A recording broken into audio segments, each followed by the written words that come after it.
కావ్యాలు, సద్గోష్ఠులు, సకల గేయాలు ఇవన్నీ కూడా శబ్ద బ్రహ్మ అయినటువంటి ఆ పరమాత్మ యొక్క స్వరూపమే. మనం కూర్చొని ఒక మంచి మాటలు మాట్లాడుకుంటున్నాం, సత్సంగం చేస్తున్నాం చాతుర్మాస్యంలో.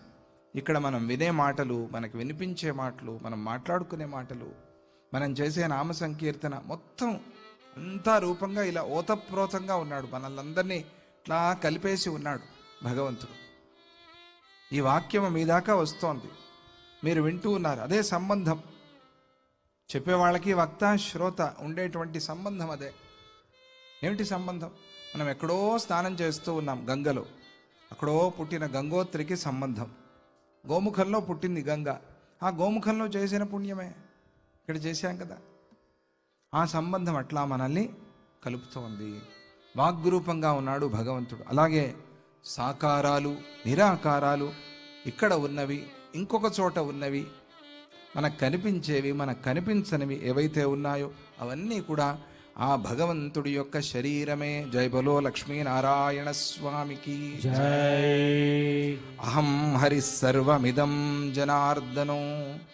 ఇది మనం భావన చేయాలట. మనము భిన్నంగా ఎప్పుడూ అనుకోకూడదు. మనము ఒక ఫ్యాషన్కి అలవాటైపోయాం నిజంగా చెప్పాలంటే. ఏమిటా ఫ్యాషన్ అంటే, ఎప్పుడు భగవంతుడి ముందు కూర్చుని నేను చిన్నవాణ్ణి, నేను పనికిరాని వాణ్ణి, నేను అల్పజ్ఞుణ్ణి అంటేనే భగవంతుడు సంతోషిస్తాడు అనే ఒక భ్రమలో ఉన్నాం.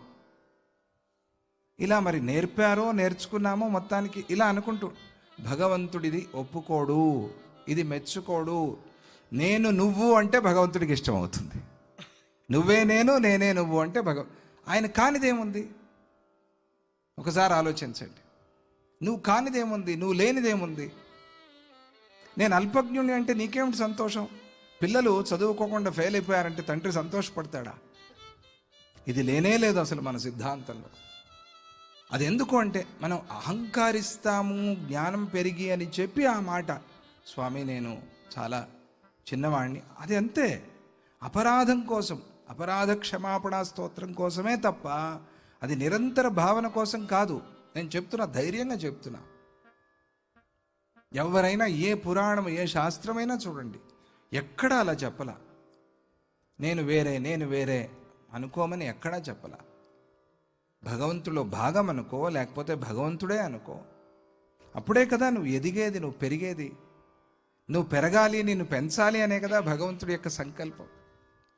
అమృతస్య పుత్రాహ, అమృతపుత్రులుగా మనమంతా ఉన్నప్పుడు మనమందరము కూడా అమృతస్వరూపం కావాలి అని కదా భగవంతుడు చూసేది. గురువు తనంత వాడు కావాలి అని కదా గురువు చూస్తాడు. అది లేదురా వీడు ఎప్పుడు ఇలాగే ఉండాలి, వీడు పాస్ అయిపోతే నాకెట్లా, వీడు ఫెయిల్ అవుతూ ఉండాలి అని గురువు అనుకుంటాడా? అనుకోడు కదా. గురువు పని ఏమిటి? విద్యార్థిని పాస్ చేయించడమే గురువు పని. అప్పుడే గురు కీర్తి కూడా పెరుగుతుంది కదా. గురువు అదే కదా అనుకుంటాడు, అనుకోవాలి. అలాగే భగవంతుడు. అందుకనే అదంతా చెప్పి, ఇదంతా బాగుంది, ఎంత వర్ణన. ఇక మనము చేయాల్సిన భావన ఏమిటి? అహం హరిహి సర్వమిదం జనార్దన. అహం హరిహి,